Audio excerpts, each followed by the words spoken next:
नमस्कार, आवाज समाचार में आप सभी का स्वागत है। मैं हूं सीमा। खबरों की शुरुआत करते हैं और सबसे पहले नजर डाल लेते हैं हेडलाइंस पर। भारत और ब्रिटेन के बीच ऐतिहासिक समझौता, मोदी स्टारमर की मौजूदगी में एफटीए पर हस्ताक्षर। रूस में विमान हादसा, 50 की मौत, एटीएस से संपर्क टूटने के बाद हुआ हादसा। गणेश विसर्जन पर बॉम्बे हाईकोर्ट का बड़ा फैसला, 6 फीट से ऊंची मूर्तियों को समुद्र में विसर्जन की इजाजत। सीमा पर जंग के हालात, थाईलैंड कंबोडिया में गोलीबारी, मंदिर बना विवाद की जड़। दिव्या देशमुख ने रचा इतिहास, पहली भारतीय महिला बनी वर्ल्ड कप फाइनलिस्ट। और हरेली त्योहार में छत्तीसगढ़ी रंग, परंपरा और संस्कृति का अनोखा संगम, मुख्यमंत्री निवास में दिखी हरेली की पारंपरिक छटा। और अब खबरें विस्तार से। भारत और ब्रिटेन ने गुरुवार को एक ऐतिहासिक मुक्त व्यापार समझौते पर हस्ताक्षर किए हैं, जिससे द्विपक्षीय व्यापार में लगभग 34 अरब डॉलर की वार्षिक वृद्धि होने की उम्मीद है। समझौते के तहत ब्रिटेन को 99% भारतीय निर्यात शुल्क मुफ्त होगा, जिसमें वस्त्र, जेनेरिक दवाएं और चिकित्सा उपकरण शामिल हैं। इससे ब्रिटिश कंपनियों के लिए भारत में कारों और अन्य उत्पादों का निर्यात आसान हो जाएगा। प्रधानमंत्री नरेंद्र मोदी ने कहा है कि ये समझौता भारत के युवाओं, किसानों, मछुआरों और एमएसएमई क्षेत्र के लिए विशेष रूप से लाभकारी होगा। समझौते के बाद दोनों देशों के बीच संबंध और मजबूत होने की उम्मीद है। इससे दोनों देशों के व्यापार में लगभग 39% की बढ़ोतरी होगी। प्रधानमंत्री मोदी ने कहा है कि ये समझौता महज आर्थिक साझेदारी नहीं है, बल्कि साझा समृद्धि की एक योजना है। उन्होंने कहा है कि हिंद प्रशांत में शांति और स्थिरता, यूक्रेन में चल रहे संघर्ष और पश्चिम एशिया की स्थिति पर दोनों देश विचार साझा करेंगे। समझौते पर हस्ताक्षर के बाद दोनों नेताओं ने द्विपक्षीय संबंधों, व्यापार, निवेश, रक्षा, शिक्षा, जलवायु परिवर्तन और तकनीक पर चर्चा की। समझौते से ब्रिटेन में भारतीय टेक्सटाइल, मसाले, दवाइयां और ऑटो पार्ट्स की मांग बढ़ेगी। इससे रोजगार के नए अवसर भी पैदा होंगे। रूस से इस वक्त एक बड़ी और दुखद खबर सामने आई है। चीन की सीमा के पास रूस के अमूर क्षेत्र में एक यात्री विमान दुर्घटनाग्रस्त हो गया है। ये AN-24 ट्विन टोर्बोप्रॉप विमान ब्लोगोवेश चेंस्क से टिंडा के लिए रवाना हुआ था, लेकिन 570 किलोमीटर की इस उड़ान के दौरान बीच रास्ते में ही एयर ट्रैफिक कंट्रोल से इसका संपर्क टूट गया। विमान में 50 से ज्यादा लोग सवार थे, जिसमें 6 क्रू मेंबर्स भी शामिल थे। प्रारंभिक रिपोर्ट के मुताबिक हादसे में सभी के मारे जाने की आशंका है। हादसा जिस इलाके में हुआ वो बोरेल जंगलों यानी कि टेड़ा से घिरा हुआ है, जहां पहुंचना बेहद कठिन है। इस वजह से रेस्क्यू ऑपरेशन में भी भारी दिक्कतें आ रही थी। रूस की आपातकालीन सेवाएं मौके पर राहत और बचाव कार्य में जुटी हैं। हादसे की जांच शुरू कर दी गई है और ब्लैक बॉक्स की तलाश की जा रही है, ताकि हादसे के असली कारणों का पता लगाया जा सके। गणेशोत्सव मंडल के लिए बॉम्बे हाई कोर्ट से बड़ी राहत मिली है। कोर्ट ने आज साफ कर दिया है कि 6 फीट से ऊंचे गणेश प्रतिमाओं को अब समुद्र जैसे प्राकृतिक जल स्रोतों में विसर्जित किया जा सकता है। हाईकोर्ट ने स्पष्ट किया है कि 6 फीट तक की मूर्तियों का विसर्जन कृत्रिम झीलों में ही किया जाएगा। इसके साथ ही स्थानीय स्वाशी संस्थाओं को आदेश दिया गया है कि विसर्जन के अगले ही दिन तटीय इलाकों की सफाई अनिवार्य रूप से करनी होगी।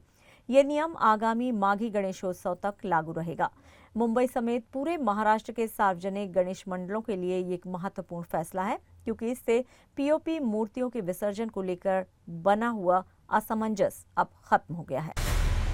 बड़ी खबर आ रही है भारत के पड़ोसी देश से। थाईलैंड और कंबोडिया के बीच सीमा विवाद अब खुले संघर्ष में बदल गया है। गोलीबारी, ड्रोन अटैक और बारूदी सुरंगों ने हालात को और भी नाजुक बना दिया है। विवाद का केंद्र है तामोऑन थॉम मंदिर, जो कि एक विवादित क्षेत्र में स्थित है और दोनों देश इस पर दावा करते हैं। रॉयटर्स के मुताबिक झड़प में थाई सेना के 2 जवान घायल हुए हैं। थाईलैंड ने आरोप लगाया है कि कंबोडिया ने ड्रोन से हमला शुरू किया। वहीं कंबोडिया इन आरोपों को खारिज कर रहा है। यही नहीं, थाई सेना ने दावा किया है कि हाल ही के दिनों में बारूदी सुरंगें बिछाई गई। कुछ ही दिन पहले एक थाई सैनिक इस सुरंग की चपेट में आकर घायल हुआ था। हालात इतने बिगड़ चुके हैं कि थाईलैंड ने कंबोडिया के राजनयिक को भी देश से निकालने की घोषणा कर दी है। थाईलैंड के सुरेन प्रांत में रहने वाले स्थानीय लोगों से घर में रहने और किसी भी वक्त निकासी के लिए तैयार रहने को कहा गया है। दशकों पुरानी बारूदी सुरंगों और अब नए सैन्य तैनाती से सीमा पर जंग जैसे हालात बनते जा रहे हैं। भारत की 19 साल की शतरंज सनसनी दिव्या देशमुख ने इतिहास रच दिया है। दिव्या ने पूर्व वर्ल्ड चैंपियन झोंगिए टेन को हराकर फाइड वुमेन्स वर्ल्ड कप के फाइनल में जगह बना ली है। वो ऐसा करने वाली पहली भारतीय महिला बनी है। नागपुर की रहने वाली दिव्या का सफर यहीं नहीं थमा। उन्होंने कैंडिडेट्स टूर्नामेंट 2026 के लिए भी क्वालिफाई कर लिया है। इस जीत में उन्हें ग्रैंड मास्टर नॉर्म भी हासिल हुआ है, जो कि किसी भी शतरंज खिलाड़ी के लिए बड़ा मील का पत्थर होता है। मैच के बाद दिव्या ने कहा है, मुझे लगता है कि मैं और अच्छा कर सकती थी। एक समय मैं जीत की स्थिति में थी, लेकिन फिर खेल मुश्किल हो गया। बीच के गेम में मुझसे चूक हुई। फिलहाल पूरा देश इस उपलब्धि पर गर्व महसूस कर रहा है और अब सबकी नजरें फाइनल मुकाबले पर टिकी हैं। हरेली त्योहार छत्तीसगढ़ की मिट्टी से जुड़ा ऐसा त्योहार है जो न सिर्फ खेती किसानी की संस्कृति को सहेजता है, बल्कि हमारी परंपराओं को भी जीवंत करता है। राजधानी रायपुर में आज मुख्यमंत्री निवास लोक कला, लोक परंपरा और छत्तीसगढ़ी विरासत से सराबोर नजर आया। मुख्यमंत्री विष्णुदेव साय की मौजूदगी में हरेली पर्व पूरे पारंपरिक रंग में मनाया गया। इस मौके पर ऐसे दुर्लभ कृषि यंत्र और वस्तुएं प्रदर्शित की गईं, जिनका उपयोग कभी हमारे पूर्वजों के जीवन का हिस्सा हुआ करता था। आपने झांपी का नाम सुना है। ये लकड़ी और बांस से बना वह गोल संरचना होती है जिसमें पहले चूल्हे के कपड़े, पकवान और श्रृंगार की चीजें रखी जाती थी। वहीं कलारी जैसे उपकरण भी लोगों के आकर्षण का केंद्र रहे, जिसका इस्तेमाल धान को उलटने पलटने के लिए होता है। मुख्यमंत्री निवास में इन सभी वस्तुओं के साथ छत्तीसगढ़ की सांस्कृतिक धरोहर को देखने का मौका लोगों को मिला और यही है हरेली त्योहार की असली पहचान। खबरों में यहाँ लेंगे एक छोटा सा ब्रेक। आप बने रहिए आवाज समाचार के साथ।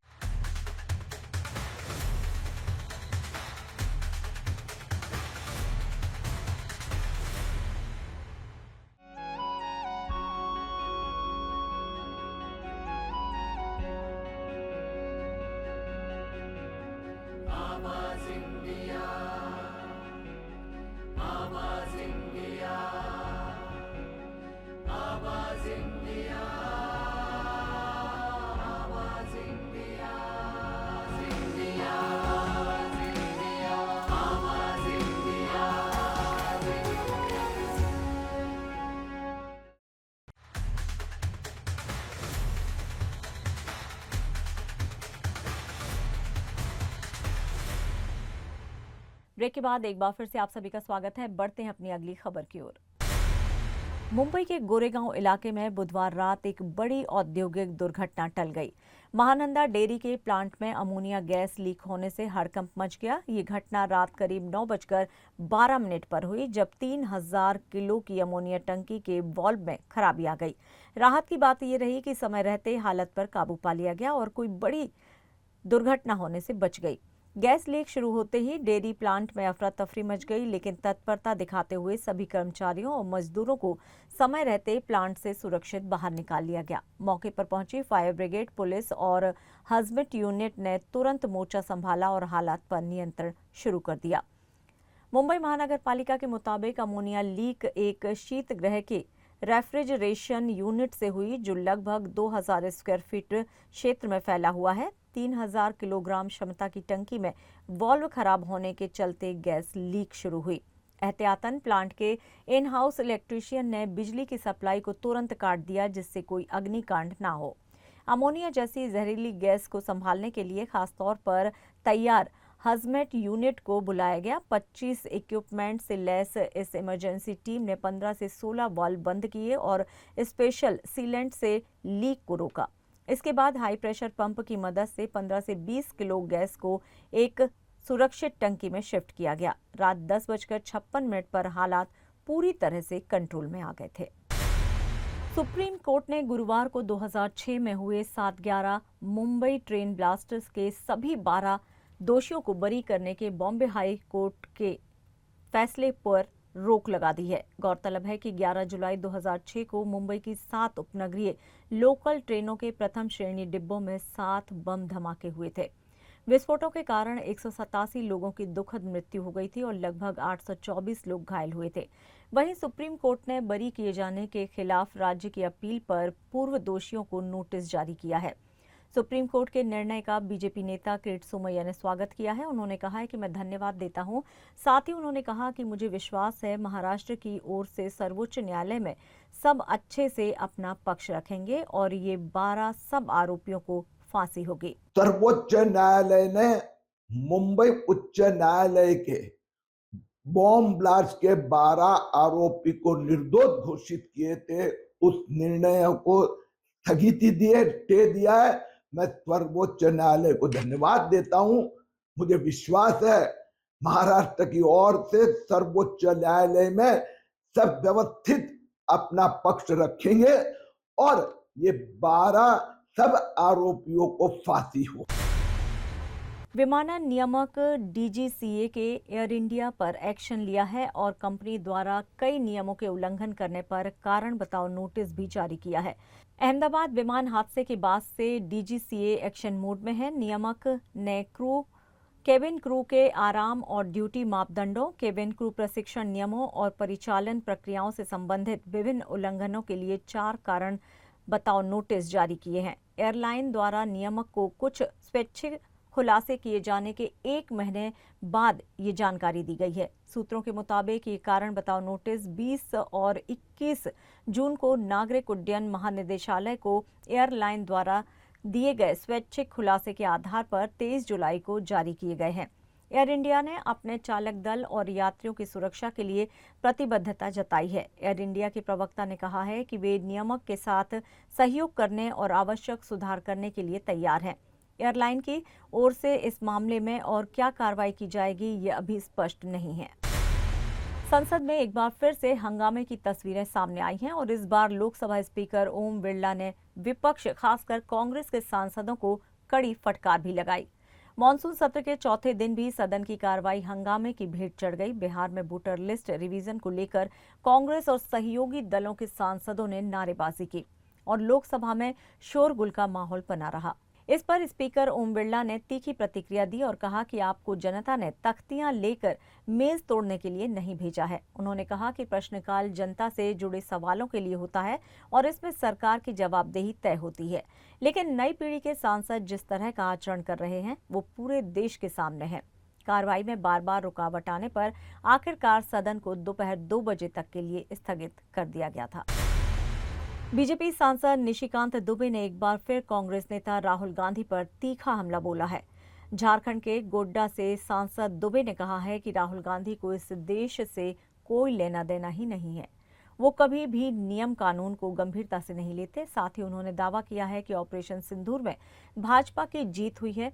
प्रधानमंत्री मोदी की नीति पर बोलते हुए उन्होंने कहा कि पाकिस्तान से जब भी बात होगी तो सिर्फ पीओके पर ही होगी। इसके अलावा बिहार में चल रहे वोटर वेरिफिकेशन को लेकर भी उन्होंने निशाना साधा और कहा कि 2003 में भी यहां SIR हुआ था। उन्होंने स्पष्ट किया कि बांग्लादेशी नागरिक भारत में वोटर नहीं बन सकते। साथ ही ये भी जोड़ा है कि खुद राजीव गांधी ने SIR पर कानून बनाया था क्योंकि कांग्रेस शासन में बैलेट के जरिए चुनाव हिंसक हो जाते थे।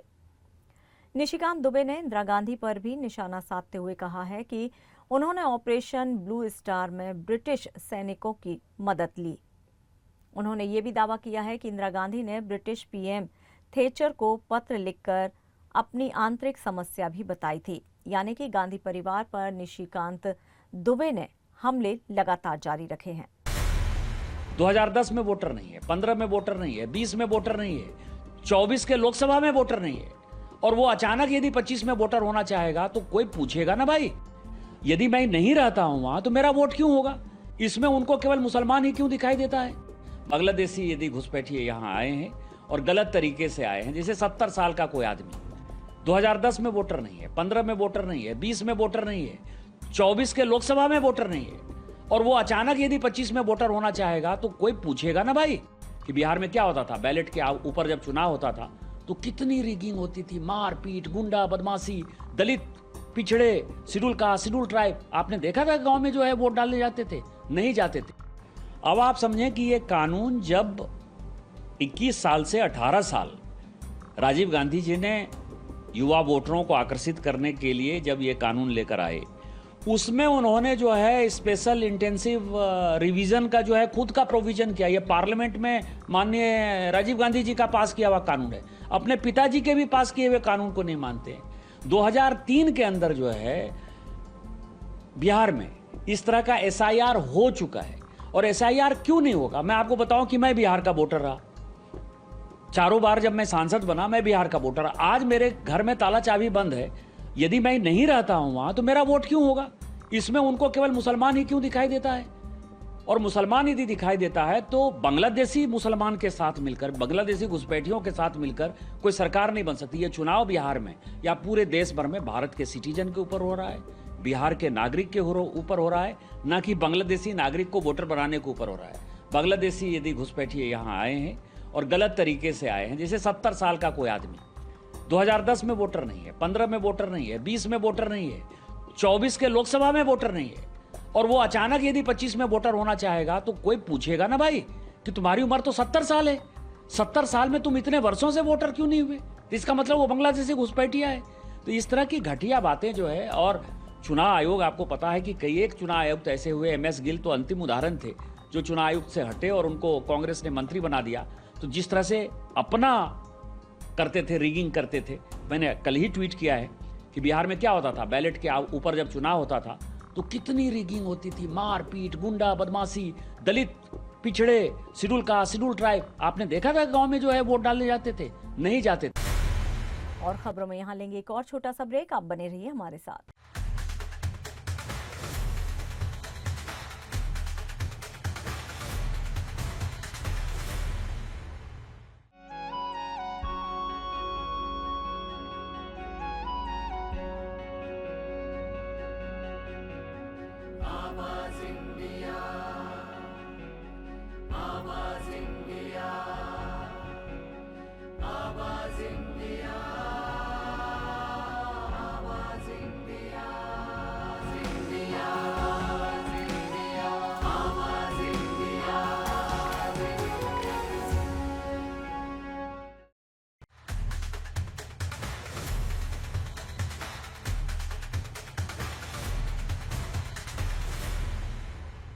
ब्रेक के बाद एक बार फिर से आप सभी का स्वागत है। बढ़ते हैं अपनी अगली खबर की ओर। बॉलीवुड अब सिर्फ पर्दे पर ही नहीं बल्कि शेयर बाजार में भी चमक बिखेरने को तैयार है। फिल्म प्रोड्यूसर से रियल एस्टेट डेवलपर बने आनंद पंडित की company Shri lotus developers IPO ला रही है और इसमें दांव लगाया है खुद सदी के महानायक अमिताभ बच्चन से लेकर किंग खान शाहरुख और ग्रीक गॉड ऋतिक रोशन ने। कंपनी ने IPO का प्राइस बैंड 140 से 150 रुपए तय किया है और लॉट साइज 100 शेयरों का रखा है। 5.28 करोड़ शेयरों की बिक्री के जरिए कंपनी करीब 792 करोड़ रुपए जुटाना चाहती है। IPO 30 जुलाई से खुलेगा और 1 अगस्त को बंद होगा। एंकर बिल्डिंग 29 जुलाई से शुरू की जाएगी। इससे पहले भी रवि कपूर उर्फ जितेंद्र, एकता कपूर, मनोज वाजपेयी और शैलेश लोढ़ा जैसे कई सितारे इस कंपनी में निवेश कर चुके हैं, यानी बॉलीवुड की चमक दिखाई देगी। अमरनाथ यात्रा में एक बार फिर आस्था का सैलाब उमड़ पड़ा है, जिससे पिछले 21 दिन में 3,42,000 से ज्यादा श्रद्धालुओं ने बाबा बर्फानी के दर्शन किए हैं। खराब मौसम के बावजूद हर दिन हजारों की संख्या में यात्री बेस कैंप से आगे बढ़ रहे हैं। गुरुवार को भी करीब 3,500 श्रद्धालुओं का जत्था जम्मू से रवाना हुआ और इस बार खास यात्रा सुरक्षा इंतजामों के बीच हो रही है। 22 अप्रैल को हुए आतंकी हमले के बाद प्रशासन कोई चूक नहीं चाहता। सेना, BSF, CRPF और SSB के अलावा 180 अतिरिक्त कंपनियां तैनात की गई हैं। करीब 8,000 स्पेशल कमांडो इस यात्रा को सुरक्षित बनाने में लगे हैं। यात्रा 3 जुलाई को शुरू हुई थी और 9 अगस्त को श्रावण पूर्णिमा और रक्षाबंधन के दिन समाप्त होगी। अनुमान है कि इस बार श्रद्धालुओं की संख्या 3,50,000 के आंकड़े को पार कर जाएगी। उत्तराखंड में इको टूरिज्म को बढ़ावा देने के लिए वन विभाग एक नई पहल की तैयारी में है। हल्द्वानी के लाखन मंडी क्षेत्र में एक इको विलेज विकसित किया जाएगा। इसके लिए 5 करोड़ रुपए का प्रस्ताव सरकार को भेजा गया है। ये प्रोजेक्ट न केवल पर्यावरण संरक्षण को बढ़ावा देगा, बल्कि स्थानीय लोगों को रोजगार के अवसर भी देगा। उत्तराखंड के कुमाऊं मंडल में पर्यटन की असीम संभावनाएं हैं और अब वन विभाग इन संभावनाओं को एक दिशा देने जा रहा है। हल्द्वानी की नंधौर रेंज के लाखन मंडी क्षेत्र को चुना गया है, जहां एक आदर्श इको विलेज विकसित करने की योजना है। इस क्षेत्र में आम के पेड़ों का विशाल बगीचा है, जिसे इको टूरिज्म का केंद्र बनाया जाएगा। पर्यावरण के अनुकूल इस इको विलेज में सौर ऊर्जा, रेन वाटर हार्वेस्टिंग, जैविक अपशिष्ट प्रबंधन जैसे तकनीकों का इस्तेमाल होगा। वन विभाग ने इसके लिए सरकार को 5 करोड़ का प्रस्ताव भेजा है। अगर ये परियोजना मंजूर होती है तो ये हल्द्वानी के लिए पर्यटन और रोजगार दोनों के लिहाज से बड़ा बदलाव ला सकती है। नंधौर इको विलेज प्रोजेक्ट अगर धरातल पर उतरा तो ये उत्तराखंड में इको टूरिज्म की दिशा में मील का पत्थर साबित हो सकता है। बेंगलुरु के प्रसिद्ध रामेश्वरम कैफे की एक शाखा में एक ग्राहक को उसके खाने में कीड़ा मिलने से हंगामा मच गया। ग्राहक लोकनाथ ने कैफे से 300 रुपए का पोंगल खरीदा था, जिसमें उन्हें एक कॉकरोच दिखाई दिया। ये घटना बेंगलुरु इंटरनेशनल हवाई अड्डे पर स्थित रामेश्वरम कैफे में हुई। लोकनाथ तत्काल इस मामले को रेस्टोरेंट के मैनेजर के पास लेकर गए, जहां कैफे स्टाफ ने अपनी गलती मानते हुए माफी मांग ली। इस घटना से ग्राहकों में शुद्धता और स्वच्छता को लेकर भारी रोष देखने को मिला है। ग्राहकों का कहना है कि इतने महंगे दाम चुकाने के बावजूद इस तरह की लापरवाही बर्दाश्त नहीं की जा सकती है। सोशल मीडिया पर रामेश्वरम कैफे के खिलाफ कड़ी कार्रवाई की मांग उठने लगी है। ये घटना ऐसे समय में हुई है जब बेंगलुरु के कुछ अन्य कैफे और रेस्टोरेंट में भी खाने की गुणवत्ता और स्वच्छता को लेकर शिकायतें सामने आई हैं। आपको बता दें कि इस घटना के बाद लोग कैफे की स्वच्छता और गुणवत्ता पर सवाल उठा रहे हैं। रामेश्वरम कैफे को अब इस मामले में कड़ी कार्रवाई का सामना करना पड़ सकता है। और फिलहाल आवाज समाचार में इतना ही। आप देखते रहिए आवाज इंडिया। नमस्कार।